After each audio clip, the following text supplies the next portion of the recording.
We wish you a Merry Christmas and a Happy New Year. Okay, yes, we are filming back to back, but we are back and we've got the top 10 retro games I played in 2022. Oh! Now, since I didn't do the rules at the beginning of the previous video, rather at the end, again, these are my feelings for games I have played this year. They're not respective of their all-time rank or how I would rate. Because, I mean, honestly, Kirby's Dream Land, I would probably not rank as a better game than Castlevania Bloodlines. But this year, it was special for me, so that's why I chose the ranking I did. And we're gonna get started with an honorable mention because by the time this airs, I should have played it, but I can't put it in the top 10 or top 20 yet. So, honorable mention is gonna go out to Super Mario Bros. 3 for the Famicom and Nintendo Entertainment System.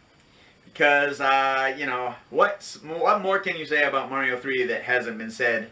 The game is fantastic. It's one of, if not the greatest Nintendo game of all time.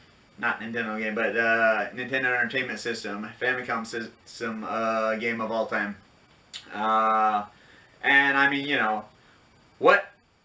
You can debate Castlevania or Legend of Zelda or Super Mario Bros. 3, even Tetris. It does depend on your preferences, but you can't deny that at the very least this is top 5 all time. And I think like there are many publications have said this is the best Nintendo game of all time. So, honorable mention because I haven't played it yet goes to Super Mario Bros. 3.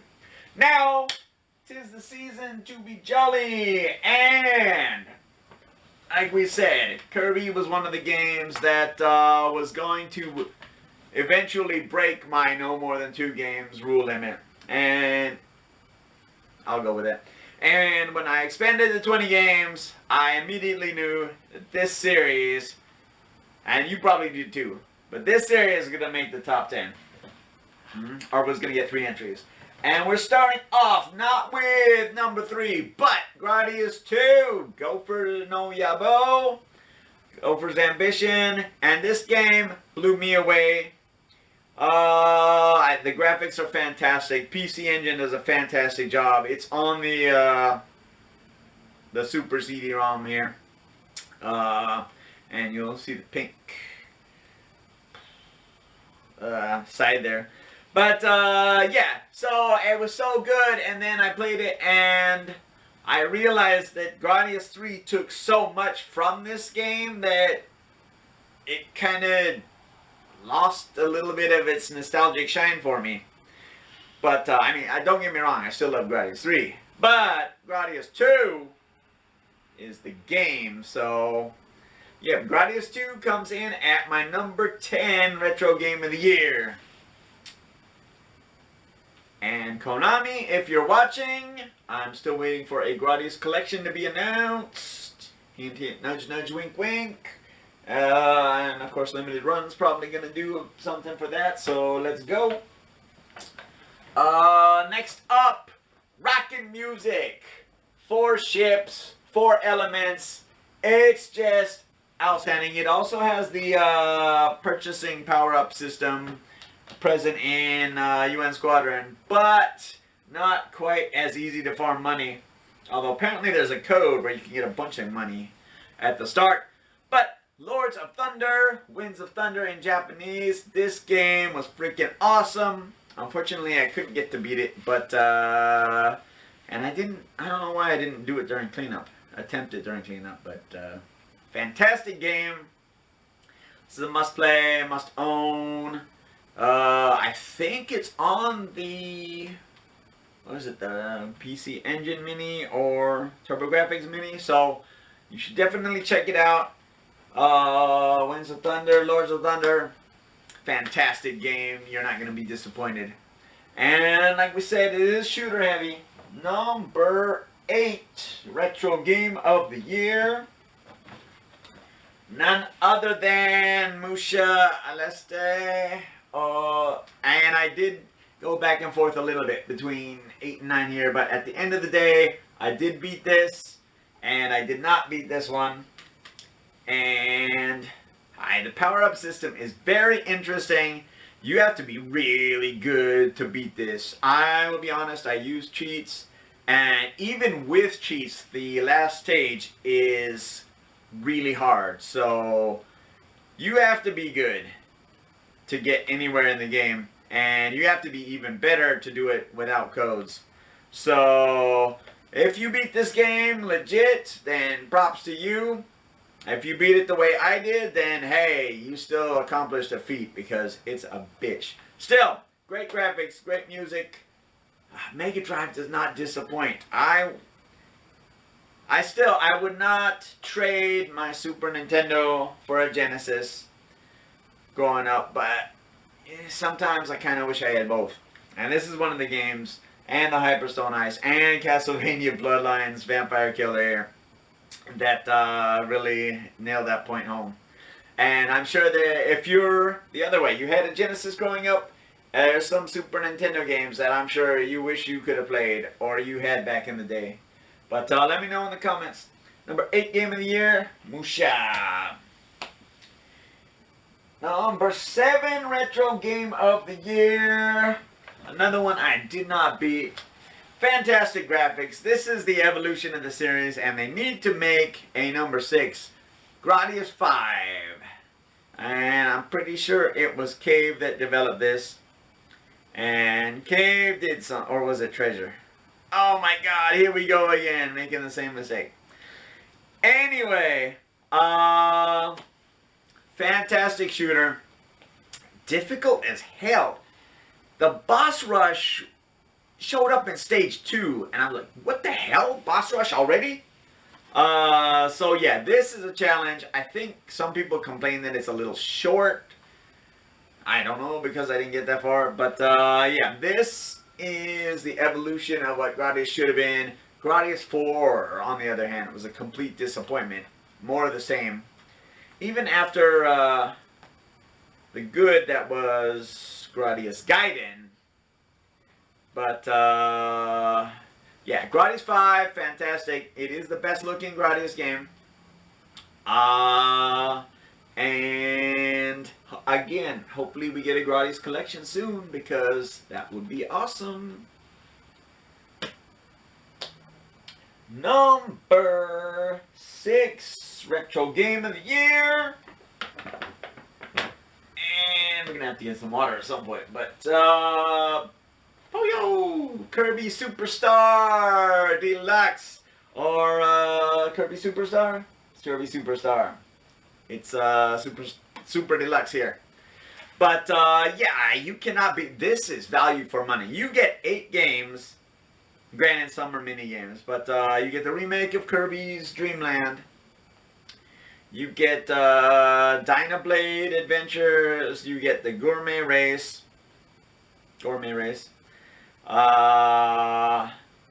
There's even like the Cave Exploration one. That was a little difficult, but Meta Knight something. And they bring back the quick draw game, I think.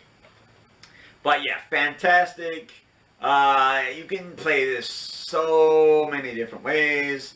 Just go back to it time and time again. Fantastic graphics, fantastic gameplay. Like I say, great value for money. Again, this was $20 back in the day. Price listed.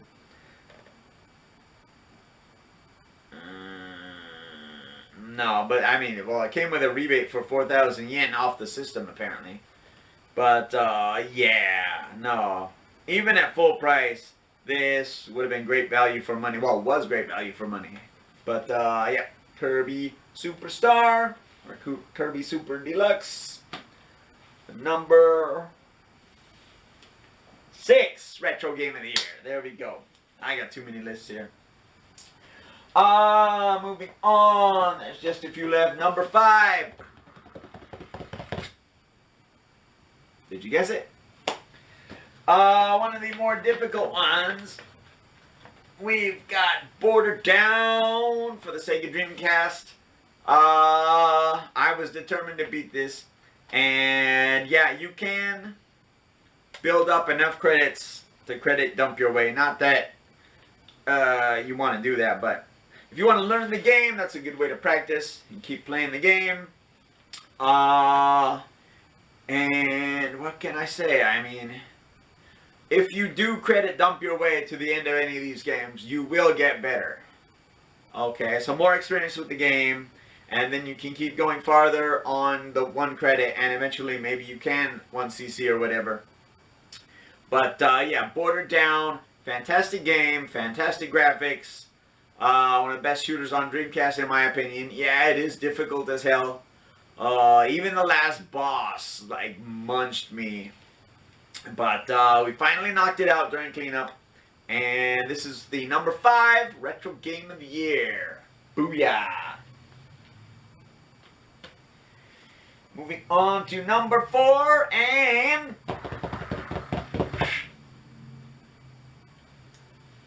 you know this had to make the list. Not so much this version, but Dodonpachi Daiojo for the PS2 is my choice. Honorable mention, it's pretty much the same game. The menus kind of suck. And, I mean, there were problems with one of the ports because it wasn't really official until it was. And then they had to fix it. I think that was this one. But this is free play off the bat. This, you can earn the credits. So, and there's a remix mode. So it's really up to you which way you want to play it. But yeah, at least as far as I've seen so far, there's no better Dodonpachi than Daiojo. And this is my number 4 Retro Game of the Year. I never made it to the second loop, unfortunately. But hopefully that's something I get good at. We can do that in the future. And yeah. If we ever do A Shooters 2, I'm sure we'll do more of this. So that was number 4, Retro Game of the Year. Number 3 may come as a surprise, because it's not 31 days. But it was part of Mega Man. We got Rockman 3. Oh. Didn't see that one coming, did you? So what happened during Mega Man was we were doing online game night, and I decided to do a Mega Man 3, or play Mega Man 3, and suddenly they're like, why don't we make it a boss challenge? I'm like, hell yeah! So my friends are online, they told me, and I was broadcasting on the other screen, and they told me what bosses to do, in what order. And it was really difficult at the beginning, but we got it done. We beat Mega Man 3, one of the best Mega Mans. Usually people are going to debate 2 versus 3. I think there's more content in 3, and that's what I grew up with. But 2 is an awesome game, so yeah, we're not going to settle that debate anytime soon. But Mega Man 3, Rockman 3 is my number 3. I just realized that. But number 3, Retro Game of the Year for 2022. Oh yeah. Now, you probably know what number 2 and number 1 are. It's just the order that they appear in. And, yeah. I mean, either way, you know, I could go either way with it. But, number 2, this time, goes to, and the bag is going to fall over, goes to Gradius for the PC Engine, not the Famicom version, because I was blown away by how much better the graphics looked, by the extra stage, by how many more enemies are on screen. It's just fantastic. I don't think it's arcade perfect, I think it's arcade better. And Gradius for the PC Engine is how you do a port. Konami. When was it? I think this was, oh yeah, copyright, 1991. So it was 95 in the arcades, 85 in the arcades, 86 for the Famicom and Nintendo, and 91. So they used that extra time to really beef up the game. It's fantastic. Like I said, it's not just a port, it's a super port. And all games should be as good as they did, or they made this game. So kudos to Gradius PC Engine, because it's the best version of the game, hands down. You gotta play it if you're a Shooters fan. You gotta play it if you're a Gradius fan. You should just try it if you're a gamer. Number 2 retro game of the year, Gradius PC Engine. Boom. And of course, you know, I know, everybody probably knows, the number 1 retro game of the year I played in 2022 can be none other than the black and white alternating energy stealing fantastic shooter. Some even call it a hybrid puzzle game. Ikaruga for the Dreamcast. You can get it on PS4, you can get it on Switch, you can get it on the GameCube. But this is a must-play for shooters, and the polarity system is just fantastic. It's even been copied now in a number of games. Although apparently this was using the same system as another game, Cave made. Cave, is it Treasure? Oh God, I hate myself. Anyway, Treasure, thank you.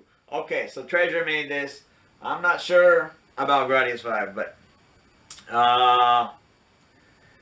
okay, where were we? We're talking about Ikaruga. This is just fantastic. By far, game of the year. Well, not by that much, but game of the year 2022 for retro gaming. I finally beat it, and I didn't need to get all of the credits to actually do so. Although I think I beat it on 7, maybe 8. The stage 4 and stage 5 are just ruthless. They're freaking brutal. If you can once you see this, you're a madman. I give you all the props, all the credit in the world, because it's freaking hard. But it's a fantastic game. I've loved it for years. I finally got to beat it. I think it was during cleanup. But number 1 retro game of the year goes to Ikaruga. Again, let me know in the comments what you think. Retro games you played this year. Thank you for watching so much. We'll be back next week with our top 10 modern games of the year. And until next time, thanks for watching and have a good one.